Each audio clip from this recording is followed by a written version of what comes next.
I wanted to set the table before that happens by discussing two teams each that we think need to have great offseasons, teams that need to do everything possible to either set themselves up for success, to go on a Super Bowl run, or just to go on a run in the playoffs. Or the other way of framing this are teams that maybe have been struggling and need to really prove that they're on the right track. I'm going to start us off here.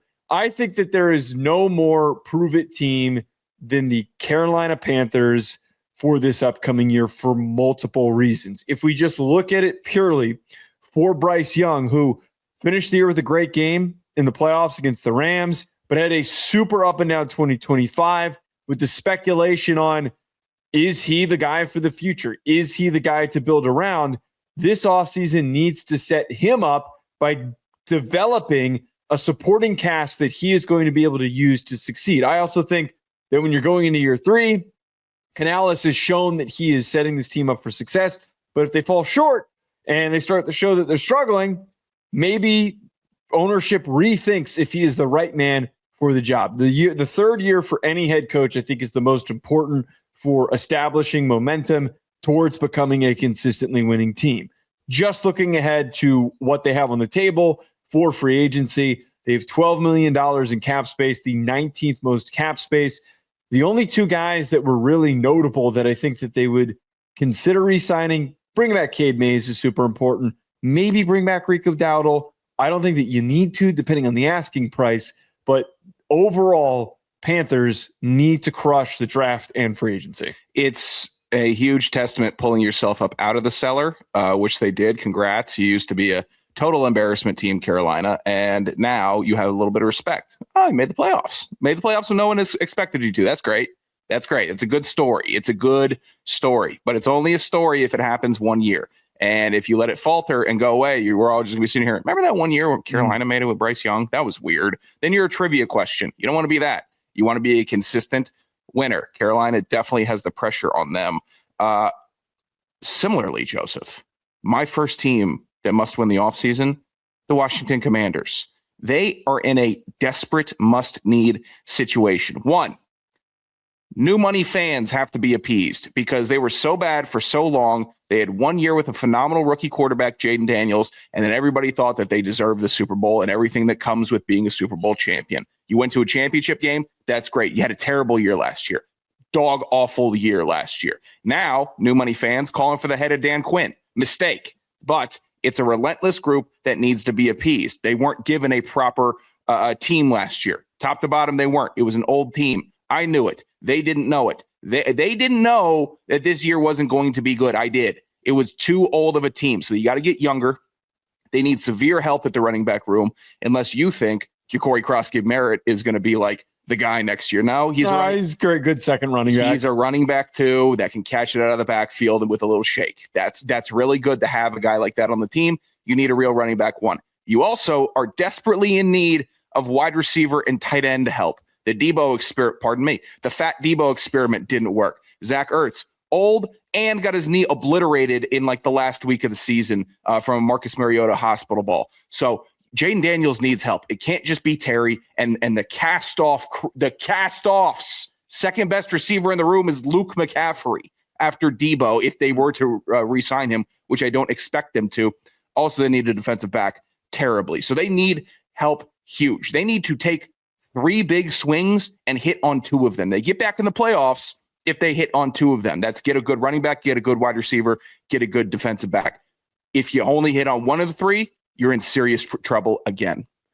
I agree with this because the big issue that they stepped into is they had a lot of old players that helped them go on the run that they did in 2024.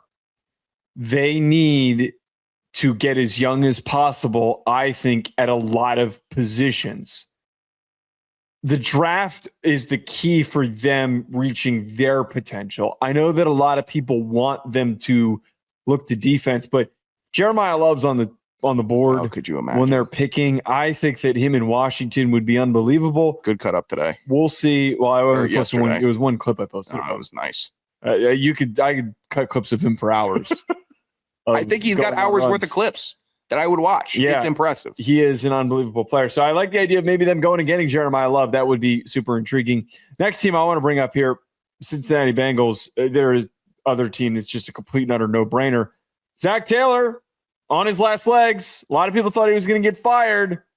What can Al Golden do? How much can this defense get fixed? Here's the big thing.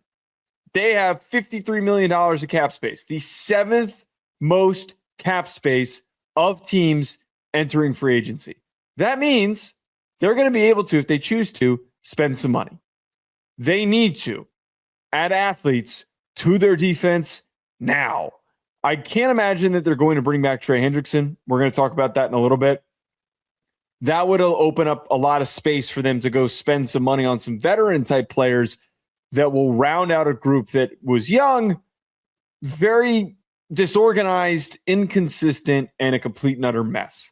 The other free agents that are on the table, Joseph Asai, who's been a solid player, Cam Taylor-Britt, who's been a solid player, Geno Stone, who's been okay, and Noah Fant. Can't imagine many of those guys might be returning, as they'd probably be looking for capable upgrades. But you have to rebuild this defense in free agency. You have to rebuild this defense in the draft.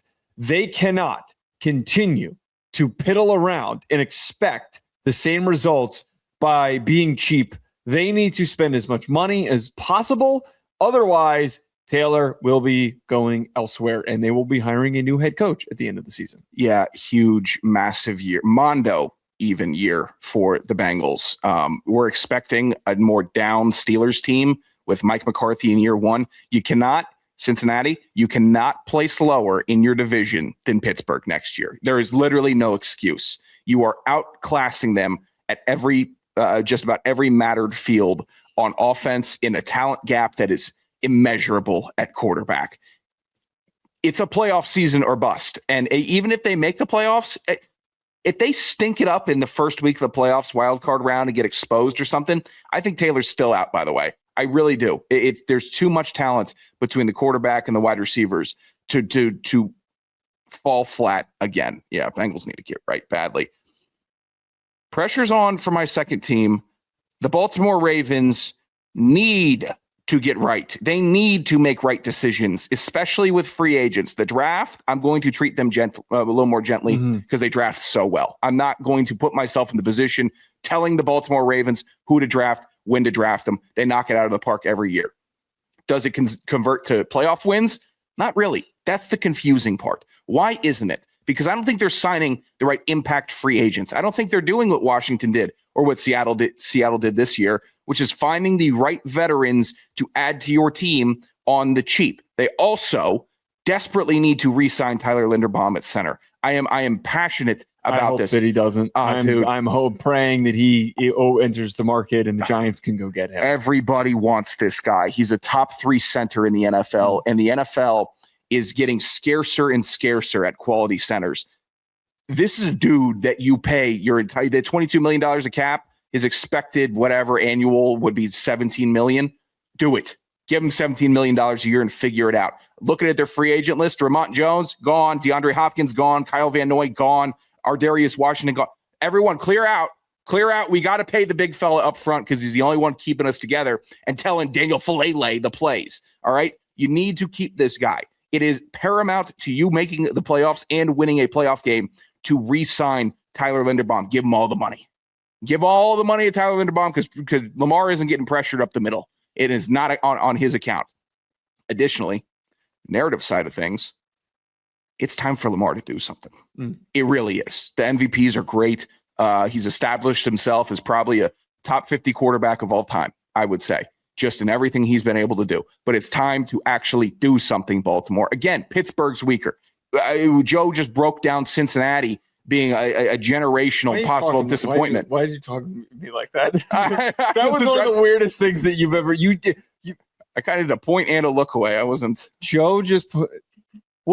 Is there a third person in the room? I am just so. I'm blown away by that. What you just did. I'm trying to do some. Joe just broke that. How about you just? You're having a conversation with me. You're having a conversation with me. We're not presenting ourselves to a room. Oh, I was. What? I was presenting myself to the listener there. I don't think you've ever pulled off a worse move on a show that I've done with you. That is the weirdest thing that you've ever done. Gosh. And the problem is it was almost too professional. Normally, any unprofessionalism that happens between the two of us, I don't care. That was almost like too normal of a thing to say. That pinpoint broadcasting was too normal, but also okay. awkward. You know what? Fine. I need a bell for when I get out of control, which means doing. I need a big long hammer when I'm actually doing some on a long, tear there. Like, nice whippy hammers that I can just bonk you on the head with. I don't think I was even running with a bunch of verbal fillers there either. I mean, you just clipped me at the knees. Don't say weird shit. That was okay. That was weird. I didn't expect that to be that. That really caught me off guard. Sorry, what were you saying? I don't know what I was saying anymore. Here's the only thing, Sean. I think that if I had to argue which of these teams I think is the least make or break, I think it is kind of the Ravens. I get it. They need to improve their pass rush. You can't lose Linderbaum. But you are also entering the first year for Jesse Minter. I can't imagine that they're really going to struggle this year. But they might go the cheap route and try to build through the draft again. Like year 8 of Lamar, though. Okay, it's time. It's time, or else we're gonna have to start comparing him to some other quarterbacks, which he has not been compared to before. Phillip Rivers, how about that? You want to be comped to him? It's a weird image to compare him to. I agree. Two very different athletes. He never did anything though.